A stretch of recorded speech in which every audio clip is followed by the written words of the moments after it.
নমস্কাৰ the learning বিজৰ এটি নতুন ভিডিঅ'ত আপোনালোকক স্বাগতম জনাইছো। আজিৰ ভিডিঅ'ত কথা পাতিম কোডিংৰ বিষয়ে। সৰু ল'ৰা-ছোৱালীক কোডিং শিকাব লাগে নে নালাগে আৰু কোডিং শিকোৱাৰ বেনিফিট কি হ'ব পাৰে।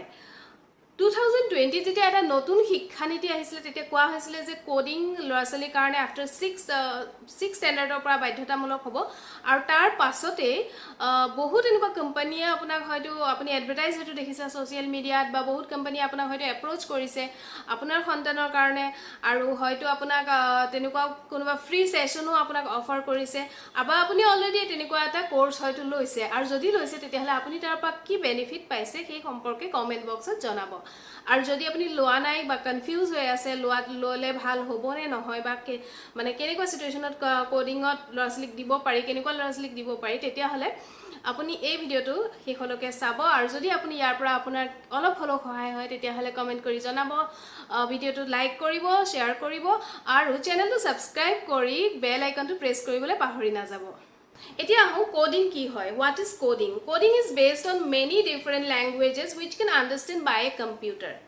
আমি জানো কম্পিউটাৰ বিভিন্ন লেংগুৱেজ থাকে যেনে HTML, জাভাস্ক্ৰিপ্ট, C++, পাইথন ইত্যাদি। কম্পিউটাৰ এটাত যেতিয়া এটা কমাণ্ড দিয়া হয় যেনে ধৰক মই যদি কওঁ যে এইফালে আহা এইফালে ঘূৰা এইটো কৰা উঠা বহা এইবোৰ মই এটা কমাণ্ড দিলোঁ, ঠিক তেনেকৈ কম্পিউটাৰত কিছুমান কমাণ্ড দিয়া হয় আৰু এই কমাণ্ডবোৰ একেলগে কিছুমান কমাণ্ড লেংগুৱেজ হয় আৰু এই লেংগুৱেজবোৰ যিবোৰ প্ৰগ্ৰামিং কৰা হয় সেইবোৰক কোৱা হয় কোডিং। আজিকালি কোডিং অলমষ্ট এই ডিজিটেল ৱৰ্ল্ডখনত সকলো টেকন'লজি কোডিং ইউজ হয়। আপোনাৰ হাতৰ ফোনটোৱে হওক বা আপুনি ইউজ কৰা ৰেজৰটোৱে হওক, আপোনাৰ ঘৰৰ টিভিটো হওক বা আপোনাৰ এপাৰ্টমেণ্টৰ লিফ্টটোৱে হওক, আপুনি যোৱা ৰাস্তাত দেখা পোৱা ট্ৰেফিক লাইটটোৱে হওক বা আপুনি য'ৰ পৰা শ্বপিং কৰে সেই গ্ৰ'চাৰী দোকানখনেই হওক, এই সকলোতে কোডিং ইউজ হৈ আহিছে। আৰু ঠিক তেনেদৰে ৰকেট লঞ্চিঙেই হওক বা ফ্লাইট লেণ্ডিঙেই হওক এই সকলোতে কোডিং ইউজ হয়। চ' কোডিঙৰ ডিমাণ্ড বহুত বেছি আৰু সেই হিচাপত ক'বলৈ গ'লে ছাপ্লাই বহুত কম, অৰ্থাৎ যিসকলে কোডিং কৰে তেওঁলোকক কোৱা হয় কোডাৰ আৰু সেই অনুপাতে কোডিঙৰ অনুপাতে কোডাৰ বহুত কম আজিৰ দিনত। আপোনাৰ ল'ৰা সন্তানটি হয়তো কম্পিউটাৰত গেম খেলি ভাল পায়, মোবাইলত গেম খেলি ভাল পায় বা বেলেগ বেলেগ এপ্লিকেশ্যন সিহঁতে দেখিছে ইউজ কৰিছে। আপুনি যদি তাক ইনচিষ্ট কৰে যে তুমি আজি যিটো কম্পিউটাৰত গেম খেলিছা সেই তেনেকুৱা এটা গেম বনাব পাৰা আৰু সেই গেমটো বনাবৰ কাৰণে তুমি শিকিব লাগিব কম্পিউটাৰত কোডিং শিকিলে তুমি এনেকুৱা এটা গেম বনাব পাৰিবা। এতিয়া গেম এটা বনাবৰ কাৰণে সি এটা ডিফাৰেণ্ট কম্পিউটাৰ লেংগুৱেজ জানিব লাগিব, কোডিং জানিব লাগিব আৰু সেইটো কাৰণে সৰু অৱস্থাত যেতিয়া কোডিং শিকি যায় তেতিয়া তাৰ বেনিফিট কি হ'ব পাৰে আৰু সৰু অৱস্থাত এনেকৈ কোডিং শিকাৰ কিবা বেনিফিট থাকে নে নাথাকে আহক জানো। এতিয়া আহোঁ সৰু অৱস্থাত কোডিং শিকিব লাগে নে নালাগে বা কোডিং শিকিলে কি আৰু বেনিফিট কি হ'ব পাৰে। ইণ্ডিয়াৰ য়াংগেষ্ট বিলিয়নাৰী ৰিতেশ আগৰৱাল যি অ'ৰ CEO হয়, তেওঁ 8 বছৰ বয়সত কোডিং শিকিছিলে। ঠিক সেইদৰে মাৰ্ক জুকাৰবাৰ্গ যি ফেচবুকৰ মালিক হয় তেওঁ কোডিং শিকিছিলে 12 বছৰ বয়সত। তেনেকৈ বিল গেটছে কোডিং শিকিছিলে 13 বছৰ বয়সত। চ' এই ব্যক্তিসকল মাত্ৰ উদাহৰণহে, তেওঁলোকে এই লাইফৰ আৰ্লি ষ্টেজত কোডিং শিকিছিলে। তেওঁলোকে যদি সেইটো ষ্টেজত নিশিকি যদি অলপ দেৰিকৈ শিকিলেহেঁতেন বা আফটাৰ কলেজ শিকিলেহেঁতেন হয়তো আজিৰ এই চিটুৱেশ্যনটোত বা আজিৰ এই পজিশ্যনটোত হয়তো তেওঁলোক নাথাকিলেহেঁতেন। ঠিক সেইদৰে ইণ্ডিয়াৰে নহয় আচলতে ৱৰ্ল্ডৰ টপ মষ্ট ছাকচেছফুল আৰু ৰিচেষ্ট পাৰ্চনসকলক যদি চোৱা যায় তেতিয়াহ'লে তেওঁলোকৰ বেকগ্ৰাউণ্ডটো দেখা যায় যে তেওঁলোক সকলো IT ছেক্টৰৰ পৰা আহিছে। এতিয়া আহোঁ আপোনাৰ সন্তানটি সৰুতে কোডিঙত আপুনি দিব যদি বিচাৰিছে তেতিয়াহ'লে কিয় দিব বিচাৰিছে। কোডিং অকল এটা কেৰিয়াৰ হিচাপে বা এটা প্ৰফেশ্যনেল কেৰিয়াৰ হিচাপে কোডিঙক ল'ব পাৰিনে নে ইয়াৰ কিবা বেনিফিট আমাৰ ডে টু ডে লাইফত হ'ব পাৰে। আমি আমাৰ লাইফত বহুত কিবা কিবি ছাবজেক্ট পঢ়োঁ কিন্তু সকলোবোৰ আমাৰ লাইফত এপ্লাই নহয়। সৰুতে আমি হিষ্ট্ৰী পঢ়িছোঁ, জিঅ'গ্ৰাফী পঢ়িছোঁ, তেনেকৈ ফিলচফি পঢ়িছোঁ, ঠিক তেনেকৈ গৈ ছায়েন্সো পঢ়িছোঁ, আৰ্টছ পঢ়িছোঁ, কমাৰ্চ পঢ়িছোঁ, বহুত কিবা কিবি পঢ়িছোঁ, ইকনমিক্স পঢ়িছোঁ, কিন্তু সকলোখিনি জানো আমি কেৰিয়াৰ হিচাপে লৈছোঁ। আমি কোনোবা এটা পাৰ্টিকুলাৰ বস্তু কেৰিয়াৰ হিচাপে লৈছোঁ কিন্তু এই সকলোবোৰ বস্তু যে আমি শিকিছোঁ এইবোৰ ৱেষ্ট কেতিয়াও হোৱা নাই। ঠিক সেইদৰে যদি কোনোবাই কোডিং কম্পিউটাৰ ছায়েন্সত নিজৰ কেৰিয়াৰ বনাব নিবিচাৰে তথাপিও সৰুৰে পৰা কোডিং শিকি গ'লে তাৰ বেনিফিট থাকে। যেনেকৈ এইসকল ব্যক্তিয়ে সৰুৰে পৰাই কোডিং শিকিছিল আৰু তেওঁলোকৰ লাইফত তেওঁলোকে এপ্লাই কৰিছে কিন্তু যদি আপুনি আপোনাৰ লাইফত কোডিং আপোনাৰ সন্তানটোৱে কেৰিয়াৰ হিচাপে ল'ব নিবিচাৰে বা নলয় তাৰ পাছতো যদি তাক আপুনি কোডিং শিকায় তেতিয়াহ'লে তাৰ মাজত কিছুমান আপুনি ডেভেলপমেণ্ট দেখিব পাৰে যেনে ক্ৰিয়েটিভিটি স্কিলটো বাঢ়ে লজিকেল থিংকিং বাঢ়ে লজিকেল থিংকিং পাৱাৰটো বাঢ়ে প্ৰব্লেম সলভিং পাৱাৰটো বাঢ়ে ঠিক সেইদৰে কমিউনিকেশ্যন স্কিল এটা বিল্ড হয় ষ্ট্ৰং কমিউনিকেশ্যন স্কিল এটা বিল্ড হয় ফোকাস বাঢ়ে যিকোনো কামত কনচেন্ট্ৰেশ্যন বাঢ়ে এটা কনষ্ট্ৰাক্টিভ মাইণ্ড ডেভেলপ হয় আচ্ছা আসলে এই সকলোবোৰ বস্তু ইটোৰ লগত সিটো ৰিলেটেড কাৰণ টেকনলজি আৰু ক্ৰিয়েটিভিটি ই এটা ইটোৰ মানে এটা ইটোৰ লগত ৰিলেটেড হয় কাৰণ এটা ক্ৰিয়েটিভ মাইণ্ড সেট থকা মানুহে এটা টেকনলজিৰ ওপৰত কাম কৰিব পাৰে ঠিক সেইদৰে এটা টেকনলজিৰ ওপৰত যেতিয়া এটা বস্তু এটা ডেভেলপ কৰাত যেতিয়া মানুহে লাগি যায় তেতিয়া তাৰ কনচেন্ট্ৰেশ্যন পাৱাৰটো বাঢ়ে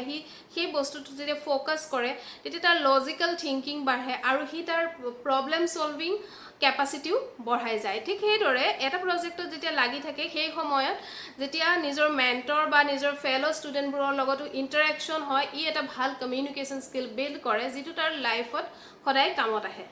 এতিয়া মই ক'ব বিচাৰিম যে যদিও আমাৰ সন্মুখত বহুত অপশ্যন আছে বহুত ডাঙৰ ডাঙৰ কোম্পানীৰ আমি নাম জানো বহুত ডাঙৰ ডাঙৰ সাইট আছে যিসকলে বহুত মানে বহুত ডাঙৰ ডাঙৰ এমাউণ্টৰ বিনিময়ত আপোনাক কোডিং ক্লাছ অফাৰ কৰি আছে কিন্তু সেইবোৰ থকাৰ পাছতো আপোনাৰ হাতত আৰু অপশ্যন আছে কিছুমান এনেকুৱা সাইট আছে য'ত আপুনি ফ্ৰী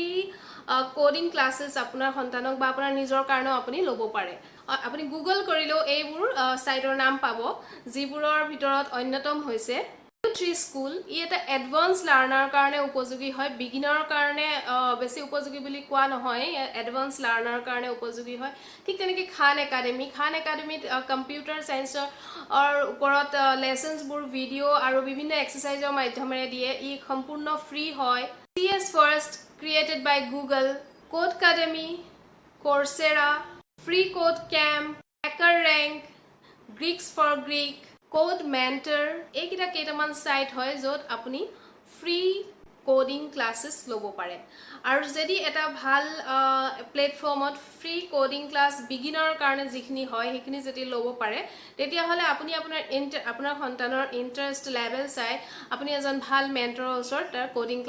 ক্লাছত দিব পাৰে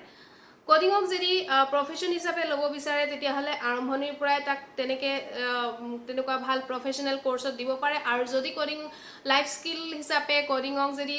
এটা লাৰ্নিঙৰ মানে এটা সাবজেক্ট হিচাপেও ল'ব বিচাৰে তেতিয়াও